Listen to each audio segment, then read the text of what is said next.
할렐루야. 오늘 우리가 성찬식을 행합니다마는 신학적으로 가톨릭과 우리 개신교의 극명한 차이 중에 하나가 성찬식에 있습니다. 종교 개혁을 함께 했던 신학자들도 성찬에 대한 해석의 차이로 교단 분열을 가져오게 되었습니다. 하나의 대오를 이루지 못했습니다. 성찬에 대한 해석의 차이로. 그래서 이나저나 가톨릭은 하나지만은 개신교가 많이 나누어져 있는 것 중에 하나가 이유는 성찬의 해석의 차이입니다. 성찬은 예수님께서 제정하신 일입니다. 사람이나 어떤 교파가 만들어낸 것은 아닙니다. 그럼에도 이 성찬을 어떻게 보느냐, 해석하느냐의 차이가 있는 것이죠. 대표적인 구절을 두 군데를 소개를 하겠습니다. 먼저 마태복음 26장 26절부터 읽어보겠습니다. 그들이 먹을 때 예수께서 떡을 가지사 축복하시고 떼어 제자들에게 주시며 이르시되 받아서 먹으라 이것은 내 몸이니라 하시고 또 잔을 가지사 감사기도 하시고 그들에게 주시며 이르시되 너희가 다 이것을 마시라 이것은 죄 사함을 얻게 하려고 많은 사람을 위하여 흘리는 바 나의 피 곧 언약의 피니라. 예수님께서 마태복음 26장에 하신 말씀입니다. 받아 먹으라 이것은 뭐라고요? 내 몸이라. 내 몸이라. 이것은 가톨릭은 문자 그대로 해석을 해서 화채설이라고 하는 것을 주장합니다. 떡과 잔이 아니고 예수님의 몸이다. 예수님의 몸이다. 이것을 먹으라. 이것은 내 몸이다라고 한 것이다. 단순히 떡이 아니다라는 것이죠. 그런데 누가복음 22장에 보면은 또 이런 기절이 있습니다. 한번 보실까요? 19절 시작. 또 떡을 가져 감사기도 하시고 떼어 그들에게 주시며 이르시되 이것은 너희를 위하여 주는 내 몸이라 너희가 이를 행하여 나를 기념하라 하시고 똑같이 이렇게 이것은 내 몸이다 라고 주시면서 이것을 행하여 나를 기념하라 라고 했다라는 것입니다. 우리가 흔히 또 성찬식 할 때마다 읽는 성경 기절 고린도전서 11장인데 그 내용도 거의 이렇게 내가 주께 받은 것을 너에게 전하노니 이것을 행하여 나를 기념하라 라고 했다는 겁니다. 이게 예수님의 몸이냐 예수님을 기념하는 행위냐 라고 하는 해석의 차이입니다. 가톨릭은 이것은 내 몸이라 라고 하는 문자 그대로를 해석하게 됨으로써 아주 엄숙하게 성찬을 행하는 데는 크게 효과를 보았습니다. 그리고 1551년 종교회의 트렌트 회의에서 이것을 다시 이 교리를 재확인했습니다. 예수님의 몸이다. 예수님의 피다라고 하는 겁니다. 그래서 중세시대에는 성찬을 행할 때 매주 미사를 행할 때 잔은 주지 않고 떡만 나누었습니다. 소위 말해서 일종 분배를 했습니다. 왜냐하면 예수님의 피를 잘못하면 쏟을 수가 있기 때문에 떡만 가지고 했습니다. 그래서 사람들이 나오면은 한 사람씩 그냥 그때는 입을 벌리면 입 안에 넣어줬습니다. 예수님의 몸이 떨어지고 살이 떨어지면 안 되니까. 그걸 일종 분배라고 합니다. 종교개혁이 일어나기 100년 전에 얀 후스라고 하는 체코의 프라하 총장이 이것은 아니다. 그래서 얀 후스가 한 것 중에 이종 분배의 성찬을 했습니다. 떡과 잔을 나누었습니다. 로마 교황청이 발칵 뒤집어졌습니다. 무슨 소리냐? 결국은 가톨릭 교리에 위배된다고 하는 것 때문에 얀 후스는 그 당시에 화형을 당해서 죽었습니다.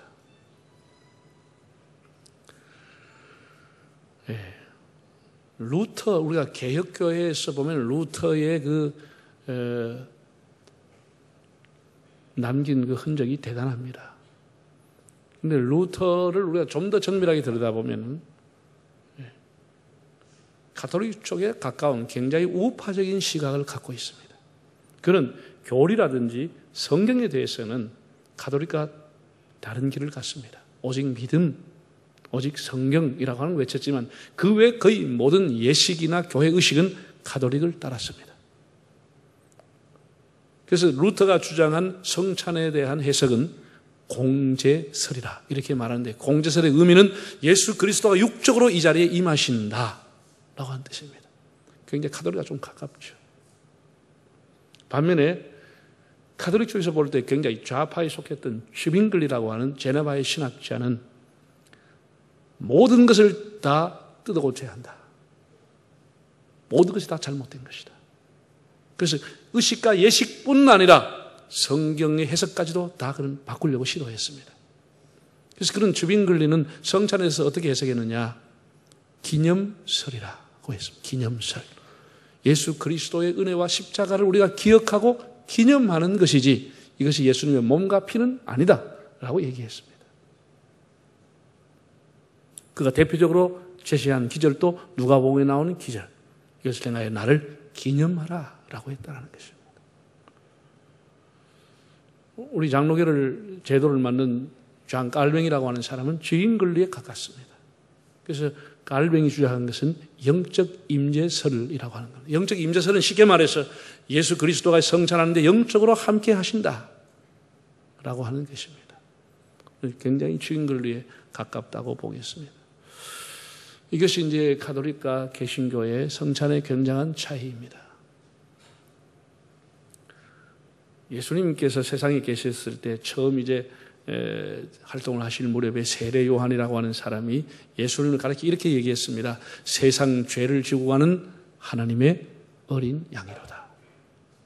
그럼 예수님이 하나님의 어린 양이냐? 그건 아닌 것이죠. 예수님이 문자적으로 하나님의 어린 양은 아닌 것이죠. 예수님이 장차 이제 십자가에서 어린 양과 같이 제물이 되신다고 하는 것을 의미하는 것입니다. 우리가 추모식을 하게 되면 고인의 유품이나 사진을 보면서 그리워하고 함께 했던 날을 회상하듯이 성찬을 통해서 주님께서 십자가를 지신 의미를 되새기고 이 성찬에 참여하기 위해서 우리가 합당한지를 자신을 살피고 죄사함의 은총에 감사하고 그리고 다시 오실 주님을 대망하며 그 주님의 사랑을 널리 전하며 살겠다고 하는 것을 다시 기억하고 기념하고 다지는 것이 오늘의 우리의 장로교의 성찬입니다. 오늘 본문에 나오는 내용은 예수님께서 십자가에 처형당하시기 전에 빌라도의 신문을 받으신 내용이 기록되어 있습니다. 빌라도는 권력에 대한 집착이 대단한 사람이었고 매우 영리한 사람입니다. 그냥 어떤 운이 좋아가지고 총독이 된 사람이 아닙니다. 그는 아주 영리한 사람이었습니다. 그는 예수님이 죽어야 할 이유를 찾지 못했습니다. 죽어서는 안 된다는 생각을 했습니다. 오늘 이 예수님이 재판을 받고 사람에게서 끌려 나온 이유의 가장 핵심은 기득권을 누리고 있는 대제사장과 기득권 종교인들이 시기해서 예수님 인기가 점점 많아지니까 시기해서 제거하려고 하는 생각을 가지고 있다고 하는 것을 본인이 알고 있었습니다. 그래서 그는 여러 번 내가 그에게 죄를 찾지 못하였다. 그는 죽일 죄가 없다라고 얘기했습니다. 우리가 복음서에 보면은 대화를 가지고 와서 손을 씻는 행위를 한다든지 나는 여기에 대한 책임이 없고 너희가 이제 십자가에 대한 책임을 지라라고 하는 것 등등을 보면은 예수님에게서 사형을 시킬 만한 죄를 찾지 못했습니다.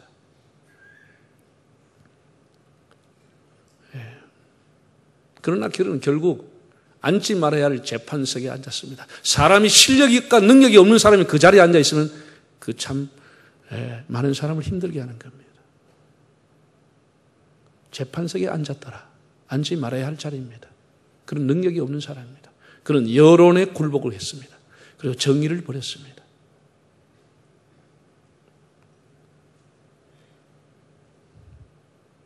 예수님께서 이렇게 사람들이 당신이 만약에 저 사람을 죽이지 않으면 가이사의 충신이 아니요.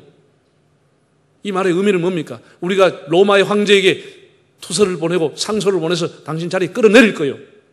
자기 스스로 왕이라고 하는데 우리는 가이사 외에는 왕이 없습니다. 또 왕이 있는데 당신 허락할 거예요? 이렇게 공격하니까 그게 그냥 기가 죽어버린 것이에요. 투서가 갈까 겁이 난 겁니다. 그래서 예수가 죽일 죄가 없다는 것을 알면서도 굴복을 한 겁니다. 그는 정말 놓아주고 싶은 마음으로 예수님께 때리기라 그러기도 하고 조롱하기도 했습니다. 왜? 그것을 가지고 유대인들이 좀 마음이 시원해지면 이걸 기회로 그냥 놓아드릴까 그런 생각도 했습니다. 그러나 선동된 사람들은 더 야단했죠. 답답하니까 빌라도가 예수님께 물어봅니다. 당신 그 출처가 어디요? 어디서부터 왔소? 이렇게 물었습니다. 그 몰라서 묻는 것은 아니죠. 그는 많은 정보를 갖고 있고 나사렛, 갈릴리라고 하는 곳에서 나온 선지자라는 걸 그는 이미 알고 있었습니다. 그러면서 출처를 물어보는 겁니다. 왜 물어요? 그는 육체적인 출처가 아니고 정말로 유대인이 말하는 하나님의 아들이냐 이렇게 물어본 겁니다. 당신이 하나님께로부터 왔습니까? 물어본 겁니다. 예수는 거기에 대해서 침묵을 했습니다. 그러니까 빌라도 입장에서 굉장히 체면이 꾸긴 거고 화가 난 거지요. 화가 난 거죠. 예.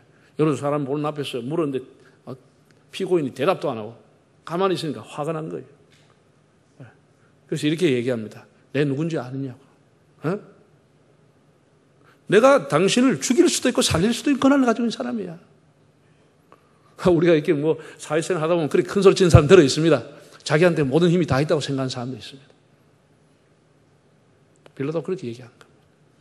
거기에 대한 예수님의 답변이 나와 있습니다. 자, 먼저 빌라도의 얘기를 한번 10절을 다시 읽어보겠습니다. 빌라도가 이르되 내게 말하지 아니하느냐? 내가 너를 놓을 권한도 있고 십자가에 못 박을 권한도 있는 줄을 알지 못하느냐? 자기 과시한 겁니다. 예수님이 거기에 대해서 뭐라고 그랬죠? 예수께서 대답하시되 위에서 주지 아니하셨더라면 나를 해야 할 권한이 없었으리니 그러므로 나를 네게 넘겨준 자의 죄는 더 크다 하시니라. 우리는 여기서 빌라도라고 하는 사람의 착각을 보게 되는 거예요. 지금 자기는 굉장히 큰 소리칩니다. 높은 자리에 앉았습니다. 사람들 보기에 대단한 자리입니다. 내가 너의 생사 여탈 거를 쥐고 있어. 너 말 한마디 하면 내가 살려줄 수 있고 너 잘못하면 죽여? 이렇게 얘기한 거예요. 여러분 우리 사회생활하면 그렇게 얘기하는 사람 들어 있습니다. 네. 너 내한테 잘못하면 너 취직시켜주고 너 아니면 가장시켜주고 날려버려. 그런 사람들 있죠? 아, 여는 없구나. 저는 그런 사람은 수없이 만납니다. 아, 다 됐구나. 다 됐구나. 그런 생각을 합니다. 사람이 그런 힘이 있다 할지라도 그렇게 말하는 게 아니야. 하나님이 듣고 있기 때문에.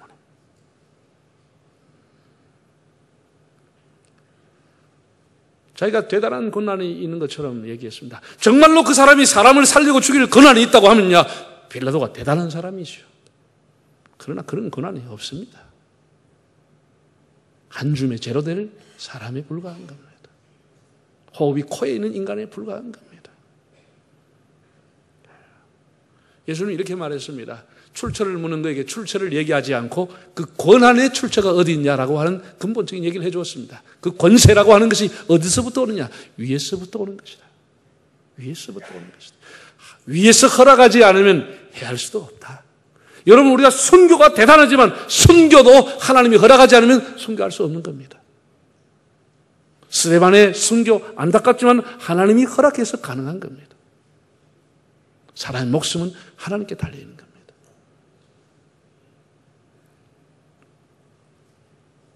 위에서 주지 아니하시면 그 위가 어디입니까? 위가 어디? 하나님이시죠. 하나님이시죠. 여러분 이 헬라어를 찾아보면 위에서라고 하는 이 단어가 아노덴이라는 단어로 나옵니다.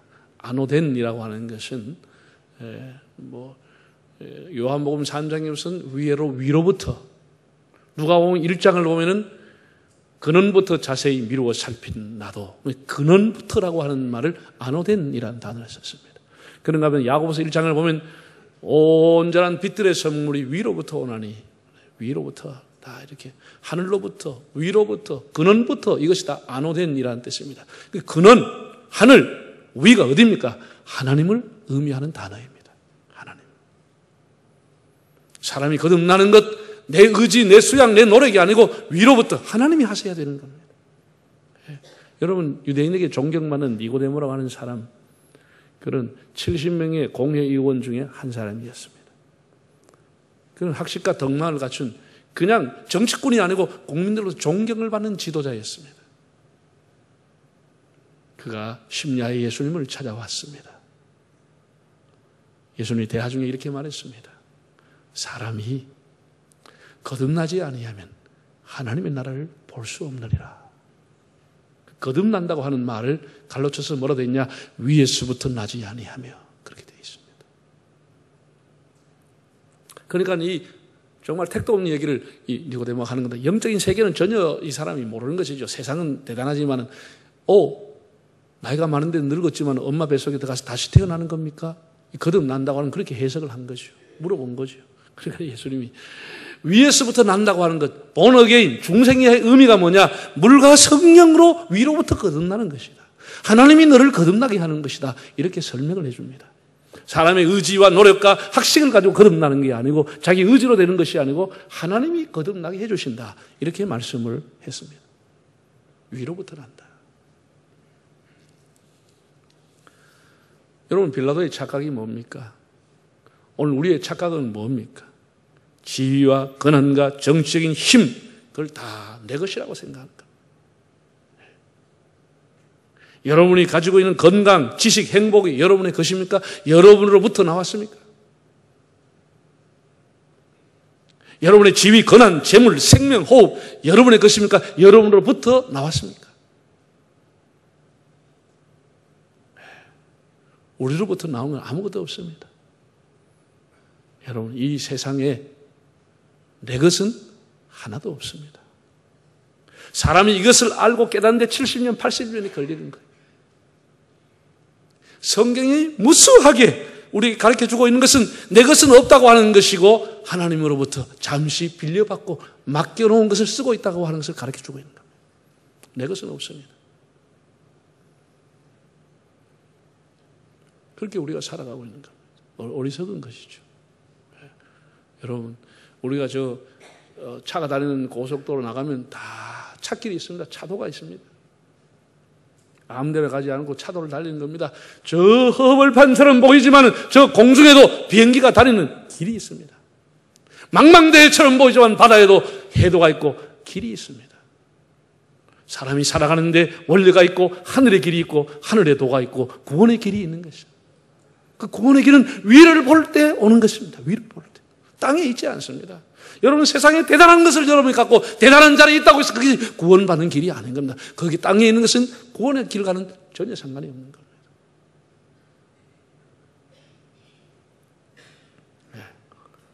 우리가 땅을 보지 말고 위를 보면 위에서 모든 답이 있고 위에서 모든 것을 다 컨트롤하는 겁니다. 비행기가 뜨고 내리는 거 하루에 수백 대가 뜨지만 위에 있는 관제탑에서 사인을 주기 때문에 왔다 가는 겁니다. 관제탑에 사인 없이 지멋대로 오면 충돌하는 겁니다. 사고 나는 겁니다. 우리가 이 세상에 대단한 것처럼 보여도 하나님께서 다 위에서 우리를 움직이시는 겁니다. 위에 답이 있는 것이, 위에 답이 있고 길이 있는 것입니다. 골로새 3장 1절을 한번 읽어보실까요? 시작.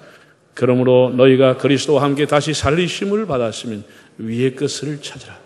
거기는 그리스도께서 하나님 우편에 앉아 계십니다. 뭐를 찾으라고요? 위의 것을 좀 찾아라. 위의 것을 찾아라. 거기에 주님이 계시니까, 우리의 생사 여타를 계시는 주님이 계시니까 위를 좀 보라고 권면하고 있습니다. 여러분, 교회라고 하는 것은 여러분으로 하여금 땅에 살아가는 여러분들을 위를 보게끔 하기 위해 교회가 필요한 것이죠. 위에 계시는 분을 찬양하기 위해서 예배가 필요한 것이죠. 위에 계신 분하고 친근하게 지내기 위해서 여러분에게 말씀을 전하고 공부를 하고 그러는 것입니다. 땅에 있는 것만 가지고 살려고 하면 여러분 교회 나올 필요 없고 다른 데 가서 공부하면 되는 겁니다. 그런데 교회까지 나와서 계속 두더지처럼 땅의 교제를, 땅의 사람을 사귀고 땅의 얘기를 자꾸 하고 있는데, 우리 청년들, 학생들 수련회 가는 것도 교제가 목적이 아니죠. 우리는 언제나 위에 계신 하나님을 기쁘게 하기 위해서 훈련을 받고 공부하는 겁니다. 교회는 교제하는 장소가 아닙니다. 물론 우리의 여러 예배 기능, 교회 기능 중에 하나는 속할 수 있겠지만 교인들의 선도의 교제가 필요할지 모르지만 그게 목적이 아닙니다. 이것을 목적으로 둔 교회들마다 시험에 듭니다. 잘 들으세요, 여러분. 교회는 땅의 일을 위해서 모이는 곳이 아닙니다. 교회는 위에 계신 하나님을 영화롭게 하기 위해서 모이는 곳입니다. 땅에 사람 사이고 땅 얘기하고 땅에, 그러려면 저 서면에 가세요. 서면에. 그 글은 가르쳐준 데 있다 그러잖아요. 교회는 그래 하는 것이 아닙니다. 내가 여러분에 얘기했지만 교회 안에서 금전거래를 교회들끼리 하면 안 됩니다. 제가 경험을 해봤어요. 제가 경험상 한번 따라합시다. 돈 잃고 사람 잃고 신앙 잃고 교회 떠난다. 이게 다 코스입니다. 다 코스. 교회 금전거래 했잖아요. 결국은 돈 잃고 사람 잃고 신앙 잃고 교회 떠납니다. 교회 떠납니다. 그냥 그 사람이 안타깝고 힘들면 행패 되면은 몇백만 원 그냥 줘버려요. 그냥 줘. 투자한다. 이거 함부로 생각하지 말아요. 여러분 사기가 안 치야 되겠지만 사기 치려면 밖에서 치지 교회 안에서는 하지 마시오.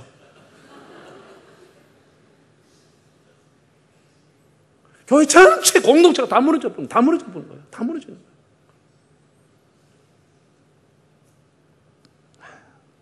교회는 땅을 보는 것이 아닙니다. 여러분 땅에 사는 사람에게 중요한 게 뭐예요? 우리는 항상 위에를 보고 살아야 돼요. 위에 분의 의미, 위에 분의 뜻이 중요한 거예요. 위에 분.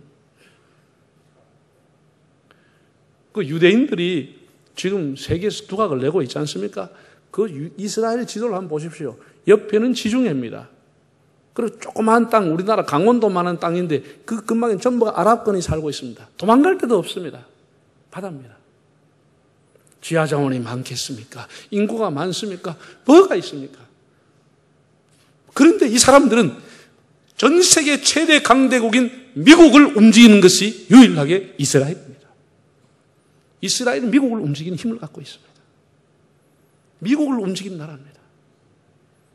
그럼 무엇이 그렇게 힘이 있느냐? 제가 여러 번 이스라엘 갈 때마다 선교사들을 만나 그 나라 사람의 문화와 교육에 대해서 듣는데 이번에 가서 또 이런 얘기를 들었습니다. 그 사람들은 자기가 한국에서 그 선교사로 가기 전에 목사님들이 가끔 설교할 때 이스라엘은 초등학교 가면 전부가 다 성경 가르치지 영어 수학 안 배운다. 오전에는 전부 성경 가르친다. 이런 얘기를 들을 때마다 에이 속으로 생각했대. 그 부목사 시절이라. 근데 본인이 이제 정식으로 이스라엘 선교사로 파송해 가서 자기 아이가 국민학교 입학을 딱 했는데 그게 궁금했던 거예요. 뭘 공부하고 오냐 궁금했는데 정말로 초등학교 1학년 때부터 가니까 오전 내내도록 창세기만 공부하더라는 거예요. 창세기만 공부하더라는 거예요. 옛날 히브리어를 가지고 왔어. 그 히브리어를 암송하게 하고 히브리어를 가르치고 하나님을 알아야 세상을 알 수 있다는 거예요. 하나님을 알아야 된다는 거예요. 1학년 때부터.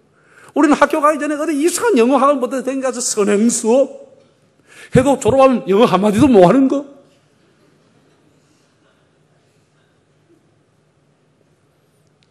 그들은 가해 수업이라는 거 없습니다. 선행 수업이라는 게 없습니다. 그게 뭔 말인지조차도 모릅니다. 성경을 배우지만 위에 계신 분을 배우니까 어느 날 땅의 것을 점령하게 되는 것입니다. 두더지처럼 땅에 모든 것이 있다고 생각하지 마십시오. 여러분 보세요. 지금 우리가 공부하는 사람들이 음악을 공부하고 미술을 예술을 공부하는 사람이 얼마나 많은 공부를 합니까? 얼마나 대단한 학교에 가서 유사한 학교 가서 공부를 합니까? 그런데 지금 작품이 세계적인 작품이 나와요? 오히려 400년, 500년 전에 베토벤, 세바스찬 바하, 모차르트 이런 사람의 곡이 지금도 명곡으로 되어 있습니다. 지금도 미켈란젤로, 레오나르도 다빈치 혹은 렘브란트의 그 성화가 지금도 대단한 작품으로 되어 있지 지금 세계를 움직일 만한 작가가 있습니까? 왜? 전부가 땅의 것만 보고 만들기 때문에 오래가지 못하는 거죠. 땅의 것을 보고 만든 노래, 땅의 것을 보고 만든 예술작품 10년, 20년 못 가는 거예요. 위를 보고 위에 계신 분을 영화롭게 했던 그 노래가 400년, 500년이 지나도 지금도 사람들이 불려지고 있는 거죠. 감동을 주는 거죠. 사랑하는 여러분, 우리가 살아가는 거 대단한 거 아닙니다. 많이 안다고 교만하면 안 되고 높은 자리에 있다고 대단한 거 아닙니다. 위에서 하나님이 다 허락해 준 것입니다. 하나님이 허락해 준 겁니다. 늘 위에 계신 분을 기쁘게 하고 영화롭게 하고 위에 계신 분의 주권을 인정하고 위에 계시는 그분과 친근하게 하는 그런 삶을 살아갈 수 있기를 바랍니다.